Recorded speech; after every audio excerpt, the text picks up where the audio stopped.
ఐబొమ్మ రవి అరెస్టుకు betting online gaming apps కేసులు కూడా కారణమయ్యాయి. తన వెబ్సైట్ చూసేవారిని బెట్టింగ్ ఆన్లైన్ గేమింగ్ కు మళ్లేలా చేశాడు.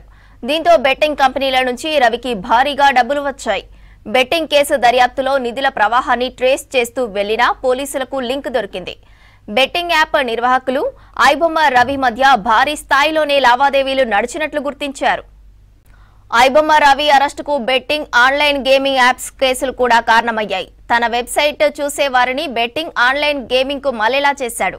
దీంతో బెట్టింగ్ కంపెనీల నుంచి రవికి భారీగా డబ్బులు వచ్చాయి.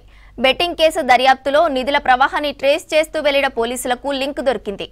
బెట్టింగ్ యాప్ నిర్వాహకులు ఐబొమ్మ రవి మధ్య భారీ స్థాయిలోనే లావాదేవీలు నడిచినట్లు గుర్తించారు. ఐబొమ్మ రవి అరెస్టుకు బెట్టింగ్ ఆన్లైన్ గేమింగ్ యాప్స్ కేసులు కూడా కారణమయ్యాయి. తన వెబ్సైట్ చూసేవారిని బెట్టింగ్ ఆన్లైన్ గేమింగ్ కు మళ్లేలా చేశాడు. దీంతో బెట్టింగ్ కంపెనీల నుంచి రవికి భారీగా డబ్బులు వచ్చాయి. బెట్టింగ్ కేసు దర్యాప్తులో నిధుల ప్రవాహాన్ని ట్రేస్ చేస్తూ వెళ్లిన పోలీసులకు లింక్ దొరికింది.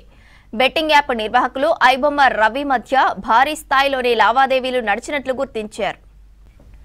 ఐబొమ్మ రవి అరెస్టుకు బెట్టింగ్ ఆన్లైన్ గేమింగ్ యాప్స్ కేసులు కూడా కారణమయ్యాయి. తన వెబ్సైట్ చూసేవారిని బెట్టింగ్ ఆన్లైన్ గేమింగ్ కు మళ్లేలా చేశాడు. దీంతో బెట్టింగ్ కంపెనీల నుంచి రవికి భారీగా డబ్బులు వచ్చాయి.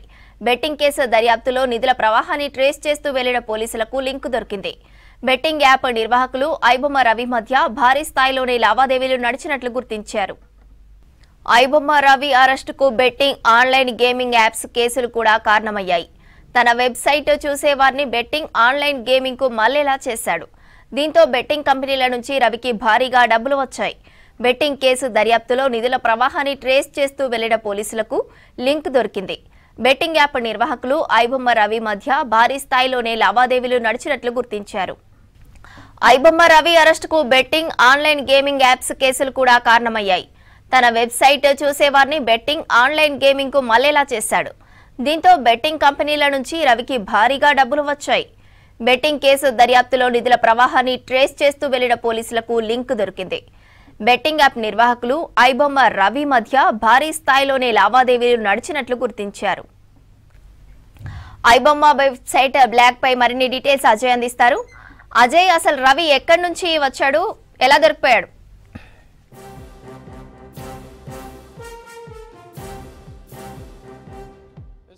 తెలుగు రాష్ట్రాల్లో ప్రస్తుతం ఐబొమ్మ రవి అరెస్ట్ సంబంధించిన విషయం కొంత మేరకు హాట్ టాపిక్ అని చెప్పాలి. ఎందుకంటే ఐబొమ్మ వెబ్సైట్ ద్వారా చాలా వరకు ఇటు పైరసీ రాకెట్ మొత్తం కూడా ఐబొమ్మ వెబ్సైట్ కేంద్రంగానే ఐబొమ్మ రవి నడిపిస్తున్నట్లు ఇప్పటికే పోలీసులు చెప్తున్న అంశము. చాలా సినిమాలకు సంబంధించి అంటే మొత్తం కూడా సినిమాలు రిలీజ్ కాకముందే ఆ సినిమాలకు సంబంధించి డిజిటల్ సర్వర్లు ఏవైతే ఉంటాయో ఆ శాటిలైట్ ద్వారా వాటన్నిటిని కూడా హ్యాక్ చేసే టెక్నాలజీ అంతా కూడా రవి దగ్గర ఉంది. సినిమాలు భారీ బడ్జెట్ సినిమాలకు సంబంధించి అవి విడుదల కాకముందే కూడా ఐబొమ్మ సైట్ లో వాటన్నిటిని కూడా ప్రత్యక్షంగా విడుదల చేసిన సిచ్యువేషన్. దాంతోపాటు కొన్ని సినిమాలు విడుదలైన నిమిషాలకే ఐబొమ్మ సైట్ లో ప్రత్యక్షమవుతున్న సిచ్యువేషన్. సో ఈ కేసు సంబంధించి మొత్తము హైదరాబాద్ సిటీ సైబర్ క్రైమ్ పోలీసులు దాదాపు ఒక 6 నెలల నుండి పూర్తి స్థాయిలో కూడా వర్కౌట్ చేస్తున్నారు. సినీ నిర్మాతలు కంప్లైంట్ చేసిన తర్వాత ఇటు ఐబొమ్మ సైట్ తో పాటు మరికొన్ని ఈ తరహా వెబ్సైట్ల పైన కంప్లైంట్ చేశారు. అందులో కొందరు నిందితుల్ని కూడా అరెస్ట్ చేశారు. కానీ ఐబొమ్మ రవి అనే వ్యక్తి కీలకంగా వ్యవహరిస్తున్నాడు. మొత్తము ఇటు నెదర్లాండ్స్, కరేబియన్ దీవుల కేంద్రంగానే ఈ ఐబొమ్మకు సంబంధించి మొత్తం కూడా అప్లోడ్ చేస్తున్నాడు అనేది కొంతవరకు పోలీసులు ఎస్టాబ్లిష్ చేసుకున్న తర్వాత అతడు హైదరాబాద్ వచ్చిన తర్వాత అతన్ని అరెస్ట్ చేసిన తర్వాత ప్రైమరీగా అతన్ని విచారిస్తున్న క్రమంలో చాలా కీలకమైన విషయాలు వెలుగులోకి వస్తున్నాయి. దర్యాప్తులో భాగంగా చాలా ఆసక్తికరమైన విషయాలు ఇటు ఐబొమ్మ రవి ఏ విధంగా ఈ పైరసీకి సంబంధించి మొత్తం కూడా మానిటరింగ్ చేసేవాడు, ఏ విధంగా ఈ పైరసీకి పాల్పడేవాడు అనే దానిపైన మొత్తం కూడా అతన్ని ప్రైమరీగా క్వశ్చన్ చేసిన క్రమంలో అటు ఐబొమ్మ రవి నుండి చాలా వరకు హార్డ్ డిస్క్లను కూడా ఇప్పటికే స్వాధీనం చేసుకున్నారు. హార్డ్ డిస్క్లతో పాటు ఇటు iBomma site at the same time అతడు నిర్వహించే ప్రముఖమైన సైట్స్ అయితే ఉంటాయో వాటన్నిటిని కూడా అతని చేతనే క్లోజ్ చేయించారు పోలీసులు. అయితే ఐబొమ్మ రవి అంటే పోలీసులనే వార్నింగ్ ఇచ్చే స్థాయిలో ఐబొమ్మ రవి ఉండే మనం చూసాం. గతంలో కూడా దమ్ముంటే పట్టుకోండి, నన్ను పట్టుకుంటే పరిణామాలు వేరే విధంగా ఉంటాయి, నన్ను పట్టుకుంటే ఏ రకమైన సిచ్యువేషన్స్ ఉంటాయో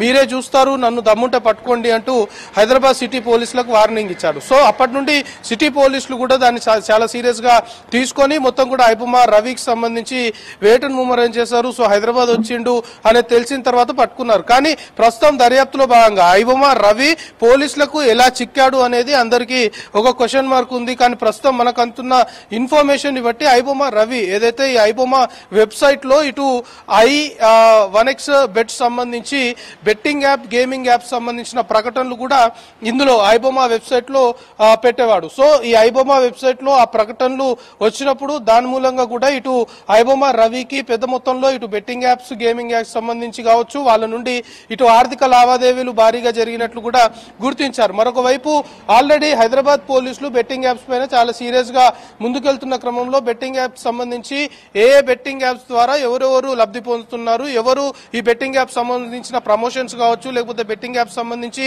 ఎవరెవరు ఇన్వాల్వ్ అయ్యారు అనేది ఆల్రెడీ వన్ సైడ్ అంటే అది ఇంకో కేసు అయినప్పటికీ కూడా బెట్టింగ్ యాప్ సంబంధించిన దాంట్లో హైదరాబాద్ సిటీ పోలీసులు చాలా సీరియస్ గా ముందుకెళ్తున్నారు. మనం చూస్తున్నాం చాలా మంది ఫిలిం ఇండస్ట్రీకి సంబంధించిన సెలబ్రిటీలను కూడా ఇదే బెట్టింగ్ యాప్స్ వ్యవహారంలో ప్రస్తుతం అధికారులు క్వశ్చన్ చేసిన సిచ్యువేషన్ మనం చూసాం. సో ఇదే కేసు దర్యాప్తులో భాగంగా ఇటు ఐబొమ్మ వెబ్సైట్ కి కూడా కొన్ని బెట్టింగ్ యాప్స్ దాంతో పాటు గేమింగ్ యాప్స్ సంబంధించిన ప్రకటనలు అందులో వస్తున్నాయి. ఆ ప్రకటనలకు గాను అటు ఐబొమ్మ రవికి ఆ బెట్టింగ్ యాప్స్, గేమింగ్ యాప్స్ నుండి ఆర్థిక లావాదేవీలు జరుగుతున్నాయనేది ఒక చిన్న క్లూ హైదరాబాద్ సైబర్ క్రైమ్ పోలీసులకు దొరికింది. సో ఆ క్లూ ఆధారంగా ఆ లావాదేవీలకు సంబంధించి బ్యాంక్ సంబంధించిన వివరాలు అనుకోవచ్చు లేకపోతే ఇతరేతర కొంత కీలకమైన క్రెడిబుల్ ఇన్ఫర్మేషన్ ని హైదరాబాద్ సిటీ సైబర్ క్రైమ్ పోలీసులు సేకరించారు. సో ఆ లీడ్ ఆధారంగా అంటే బెట్టింగ్ యాప్స్, లోన్ యాప్స్ ద్వారా ఆర్థిక లావాదేవీలు, ఫినాన్షియల్ ట్రాన్సాక్షన్స్ ఏదైతే ఐబొమ్మ రవికి చెందాయో ఆ ఫినాన్షియల్ ట్రాన్సాక్షన్స్ ఆధారంగా ఒక లీడ్ పట్టుకొని దాన్ని బేస్ చేసుకొని ఐబొమ్మ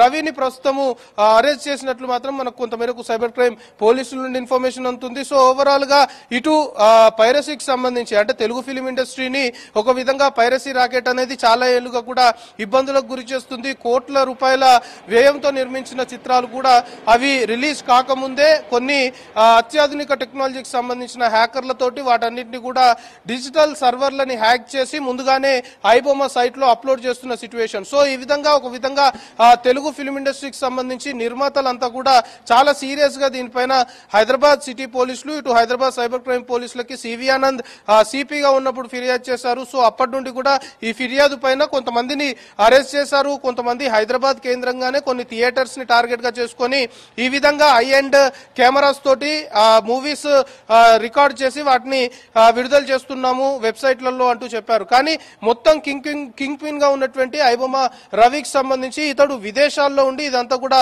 మానిటరింగ్ చేస్తున్నాడు. అతను జాడ కనుక్కోవాలంటే కొంతమేరకు బిగినింగ్ స్టేజ్ లో, ప్రైమరీ స్టేజ్ లో సైబర్ క్రైమ్ పోలీసులకు ఇబ్బందులు ఉండేవి. కానీ ఈ విధంగా ప్రతి కేసు సంబంధించి ఒక లీడ్ ఆధారంగా పోలీసుల దర్యాప్తు అనేది ముందుకు సాగుతుంది. సో ఇప్పుడు ఐబొమ్మ రవి అరెస్ట్ సంబంధించిన కేసులో కూడా బెట్టింగ్ యాప్స్, గేమింగ్ యాప్స్ సంబంధించి వాటి ప్రకటనలు ఐబొమ్మ వెబ్సైట్ లో రావడము, వాటికి సంబంధించి ఆ పలానా బెట్టింగ్ యాప్ కావచ్చు, గేమింగ్ యాప్ సంబంధించిన సంస్థల నుండి కూడా ఐబొమ్మ రవికి ఫైనాన్షియల్ ట్రాన్సాక్షన్ జరగడము, ఆర్థిక లావాదేవీలు జరిగినట్లు కొంతమేరకు బెట్టింగ్ యాప్ సంబంధించిన దర్యాప్తు చేస్తున్న పోలీసులకి ఆ లీడ్ దొరకడము, ఆ లీడ్ ఆధారంగా సైబర్ క్రైమ్ పోలీసులు కూడా అటు రవికి సంబంధించి బ్యాంక్ అకౌంట్స్ కావచ్చు లేకపోతే ఫినాన్షియల్ సంబంధించిన స్టేట్మెంట్స్ ఇతరేతర వాటన్నిటిని కూడా గ్యాదర్ చేయడము, ఆ విధంగా ఆ లీడ్ ఆధారంగా ఐబొమ్మ రవికి సంబంధించి కదలికలు, అతని యాక్టివిటీస్ పైన పూర్తి స్థాయిలో నిఘా పెట్టిన తర్వాత ఎటకేలకు ఐబొమ్మ రవిని హైదరాబాద్ సిటీ సైబర్ క్రైమ్ పోలీసులు అయితే అరెస్ట్ చేశారు. So betting apps, gaming apps సంబంధించి అతని వెబ్సైట్ లో, ఐబొమ్మ వెబ్సైట్ లో వాటిని ప్రచురం చేసిన తర్వాత వాటికి సంబంధించి వాళ్ళ నుండి పెద్ద మొత్తంలో కూడా ఆర్థిక లావాదేవీలు జరిగినట్లు గుర్తించడము ఈ అరెస్ట్ కి సంబంధించి ఒక కీలకమైన లీడ్ గా సైబర్ క్రైమ్ పోలీసుల నుండి మనకైతే సమాచారం అందుతుంది. సో ప్రస్తుతం చెంచల్గూడ జైల్లో ఐబొమ్మ రవి ఉన్నారు. సో రేపు కస్టడీ పిటిషన్ సంబంధించి విచారణ జరిగిన తర్వాత ఎన్ని రోజులు న్యాయస్థానం కస్టడీకి అనుమతిస్తుంది, ఒకవేళ కస్టడీకి అనుమతిస్తే ఖచ్చితంగా ఐబొమ్మ రవి నుండి మరింత కీలక సమాచారం సేకరించడంతో పాటు ఐబొమ్మ రవికి సంబంధించి అతడు ఏజెంట్లు కావచ్చు, అతనికి ఎవరెవరు సహకరించారు, ప్రత్యక్షంగా కావచ్చు పరోక్షంగా కావచ్చు, అతని టీం ఏంటిది, అతడు ఉపయోగించిన టెక్నాలజీ ఏంటిది, ఆయన ఎక్విప్మెంట్ ఏంటిది అనే దానిపైన పూర్తి స్థాయిలో కస్టడీ విచారణలో విచారించాలని పోలీసులు అయితే భావిస్తున్నారు. సో మొత్తానికి ఐబొమ్మ రవి అరెస్ట్ విషయంలో మాత్రం ఇటు బెట్టింగ్ యాప్స్, గేమింగ్ యాప్స్ సంబంధించి వాటిని ఐబొమా వెబ్సైట్ లో పెట్టడం ద్వారా వాటి నుండి వచ్చిన ఆర్థిక లావాదేవీలకు సంబంధించిన ఫినాన్షియల్ ట్రాన్సాక్షన్ సంబంధించిన స్టేట్మెంట్స్ అనుకోవచ్చు, ఇతర లీడ్స్ ఆధారంగానే ఐబొమా రవిని అయితే అరెస్ట్ చేసినట్లు ప్రస్తుతం మనకి సమాచారం అందుతుంది.